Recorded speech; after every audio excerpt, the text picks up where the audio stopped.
All right, guys, back here on Southeastern 14 with Max Barr. We continue our stroll through the offseason in SEC basketball and all the transfers that are already out there. And Max, Big Z is making his way to Fayetteville, Arkansas to join John Calipari. And we'll get to that shortly with our thoughts on Big Z.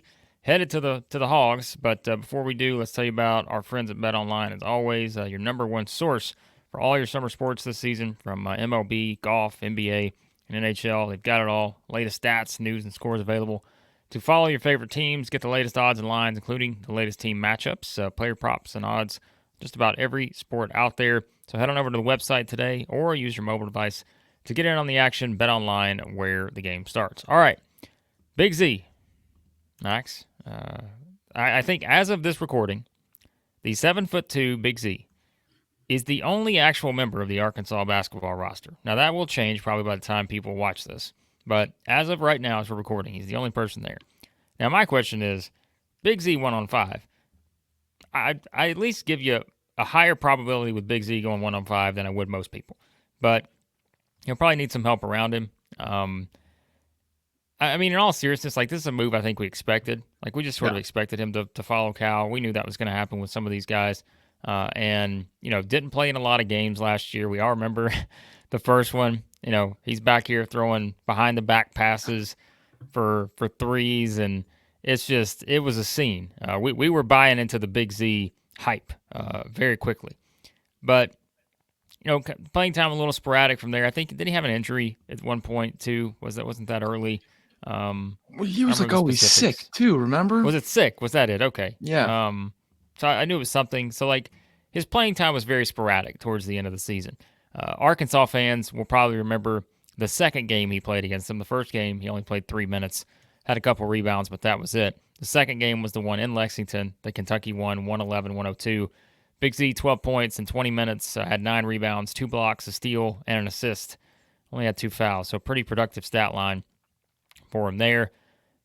As we usually do with these, Max, we try to go off of just like the background and the stats and everything. There's not a lot to go off of here, but if you're talking about potential, Arkansas fans saw it. Kentucky fans saw it. It's certainly there. It's just a matter of seeing what's that next step for him now as a sophomore. Yeah, this is like all potential based and for good reason. There's a lot of it there. He showed some legit flashes. I think he's got to put a little bit more muscle on the frame, but I mean 7'2" and athletic. Like not clumsy. You mentioned it. Behind the back passes, pick and pop threes, alley-oops. He's not just some clumsy 7'2" guy. He's athletic. And so you got a lot to work with this whole offseason. You got to remember that too. Finally he didn't even get over here to the US. It was such a hassle trying to get him eligible. He was just sitting in Lexington for a little bit, not even knowing if he was going to be able to play Division I at all. Remember there was that time he was thinking about going back to Croatia too. Now, he settled in. He's got 15 games of U.S. collegiate basketball. It's a little bit different than European. 15 games in a whole offseason. You can see the base that there is to take off there. There's some numbers that are just jumping out at me. I know he only played 15 games, but also it wasn't like it was against Texas A&M Commerce or something. Nothing against Commerce, it's just the name Apologies, Texas A&M Commerce. It was all SEC games. It was all big time games. Okay. And over the last, I don't know, 5 or so, he was averaging like 17, 18 minutes a game. So I think you can see that there's like a legit path there to like, yeah, this guy's going to be a 20-minute plus per game guy in the SEC. Looking at a few of the stats, Blake, he had some huge games, had some games he didn't show up, but I think finding a little bit more consistency should be expected here next year. By the way, Commerce went 13-20 for anyone keeping score out there. Sorry about that, Commerce. Max just came up on the screen. A little down on the Lions last year. But, I think, like you said, it was just – I think what was interesting too, like Cal clearly wanted to play him more towards the end of the season. You think about it, Kentucky had that 5-game winning streak before they got to the Texas A&M game. And, I mean, he played quite a bit in that stretch. You played 20 minutes against Alabama, 21 against Mississippi State, 20 against Arkansas, 17 against Vanderbilt. Only played 8 against Tennessee. But still, like, you could tell that was kind of that Kentucky started getting a rhythm a little bit, and he was playing a lot when they were getting into a rhythm.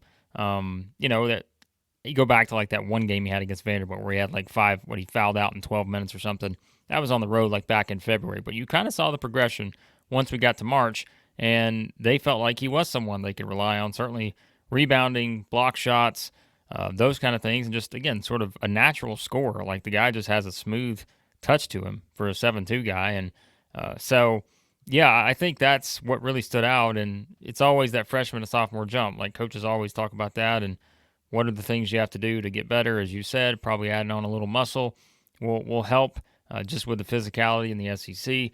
And then just seeing, it really is going to come down to, like, what does the roster look like around him? Because, that will determine his role. Because right now it's like, if we have to pick a role for Big Z at this moment, well, he's got to dribble the ball down the floor. He's got to take every shot. He's got to get every rebound. He's got to block every shot. He's got to play all 40 minutes because he's the only one out there. But, I'm curious to see what the rest of the roster looks like, and then we'll probably have a much better idea of how we form our opinion on, okay, is this guy going to be surefire starter, 30-something games? Is he going to be off the bench playing at least 25 minutes a game, something like that? Or what does that scenario look like? But it's just so hard to tell right now until Cal builds the roster. So, yeah, I'm not even going to try to sit here and act like I know how many minutes he's going to get. How about this? Just pick a number, take a guess, and we'll see who gets it right without even knowing who else is going to be on the roster. Let's just have fun with this. 26 minutes a game.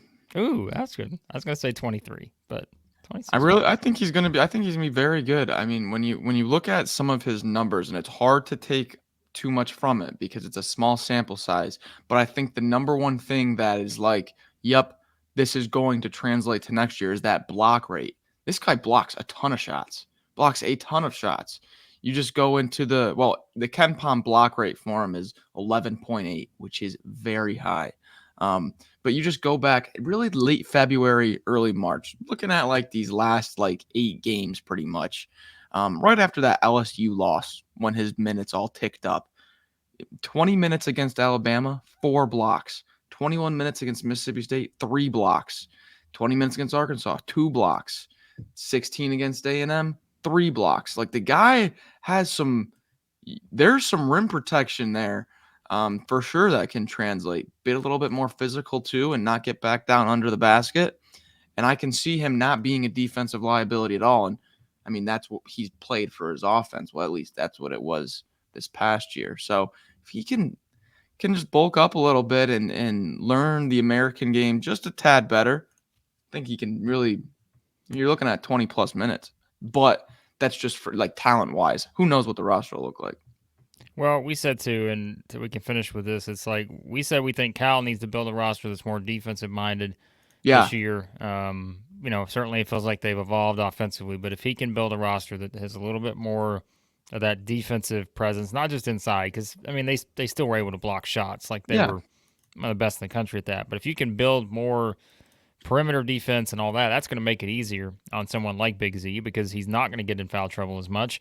It kind of takes some of that pressure away. So, yeah, I think this is – we expected this one. This was one that, seemed like it was a very likely to happen, him following Cal there because, like you said, he comes over, international player. You're going to follow the coach in this kind of scenario properly. And so it sets up to be an interesting addition for Arkansas. But like we said, there's no way we can tell you right now, hey, here's going to be Big Z's exact role because we don't know who else on the roster. But as we said, Max, we'll have it covered here at Southeastern 14. We'll have you covered with all of the SEC basketball transfers this offseason. They won't always be in order. We're just going to kind of jump in and try to we're just going to try to complete them as we can. They'll kind of be all over the place. But for our Arkansas fans who've been loyalists from the beginning here, we wanted to make sure we gave some thoughts on Big Z. And don't worry, Arkansas fans, we've got probably at least, 10 more videos or more to come for you. So you'll get plenty of off-season transfer videos from us here at Southeastern 14. Hit that subscribe button. You can also follow our baseball stuff as well and SEC football stuff. So check it all out. We appreciate you guys watching as always, and we'll talk to you again here soon at Southeastern 14.